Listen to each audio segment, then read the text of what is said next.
அனைவருக்கும் வணக்கம். இன்றைக்கி அத்திக்காயை வச்சு ஒரு சூப்பரான பக்கோடா இல்லைன்னா வடை எப்படி செய்கிறதுன்னு பார்க்கலாங்களா? அத்திக்காயில் குழம்பு வைக்கலாங்க. அத்திக்காய் பொரியல் பண்ணால் பிள்ளைங்க சாப்பிட மாட்டாங்க. ஆனால் வடை மாதிரி பக்கோடா மாதிரி போட்டு கொடுத்தீங்கன்னா ஒன்றுமே தெரியாது, சூப்பராக சாப்பிட்ருவாங்க.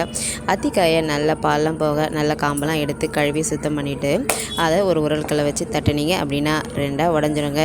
இதனுக்குள்ளே சிறு சிறு பூச்சிகள் இருக்க வாய்ப்பு அதிகமாகவே இருக்குது. அதனால் கொஞ்சம் மஞ்சத்தூள் உப்பு போட்டு ஒரு கொதி நீரில் 10 நிமிஷம் போட்டு வச்சுருங்க. அதுக்கப்புறமா திரும்பவும் எடுத்து இது குக்கரில் ஒரு 3 விசில் அளவுக்கு விட்டுக்கோங்க. ரொம்ப விட்டிங்கன்னா நயந்து போயிடும் ரொம்ப. அதனால் 3 விசில் போதும்.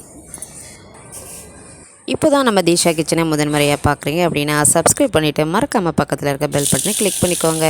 கடலைப்பருப்பு அதிகபட்சம் அரை மணி நேரம் தாங்க, அதுக்கு மேலே ஊறக்கூடாது.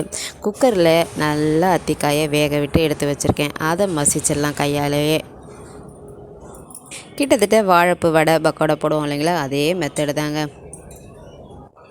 வேக வச்ச அத்திக்காயை கையாலே நல்லா மசிச்சிடலாங்க. இப்போ ஒரு மிக்ஸி ஜார் எடுத்துக்கோங்க. காரத்துக்கு ஏற்றவாறு மிளகாய், நான் இன்றைக்கி வர மிளகாய், உங்களுக்கு பச்சை மிளகாய் பிடிக்குன்னா சேர்த்துக்கோங்க.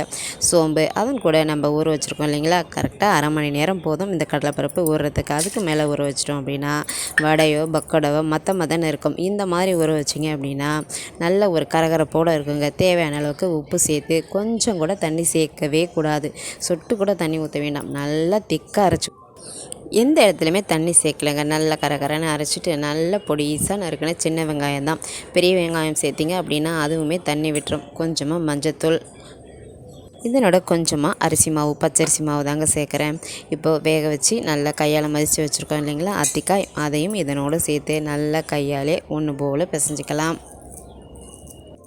கொஞ்சமாக கருவேப்பிலை சேர்த்துக்கலாங்க. உங்களுக்கு கொத்தமல்லி தழை பிடிக்கும் அப்படின்னா அதையுமே சேர்த்துக்கோங்க. இதையும் சேர்த்து நல்லா பிசைஞ்சிட்டு நல்லா கையில் எடுத்து அப்படியே அழகாக உருட்டி ஒரு தட்டை தட்டி வடை மாதிரி தட்டிக்கலாம். இல்லை உங்களுக்கு பக்கோடா மாதிரி வேணும் அப்படின்னா கையால் அப்படியே உதுத்து விட்டிங்கன்னா, என்ன கேட்டால் வடையை விட பக்கோடா தாங்க நல்லா இருக்குன்னு சொல்லுவேன். வடை பக்குவத்துக்கு தட்டிட்டோம் அப்படின்னா வேகிறதுக்கும் டைம் ஆகும். இதே பக்கோடா மாதிரி உதிர்த்து போட்டுட்டோம் அப்படின்னா கொஞ்சம் ஈஸியாக வெந்துடும், நல்லா கரகரன்னு இருக்கும். பிள்ளைங்க வடையை விட பக்கோடா தான் விரும்பி சாப்பிட்டாங்க. அதனால் அந்த மாதிரி ட்ரை பண்ணுங்கள்.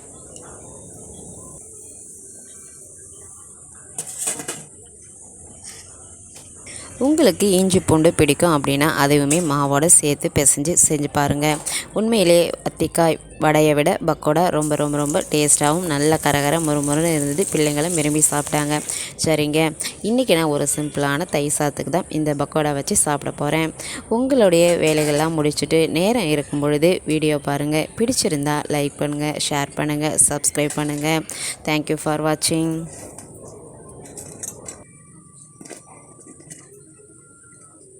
என்ன பண்ணுறது, நான் அப்படின்னு சொல்லிட்டு இருந்தாரு.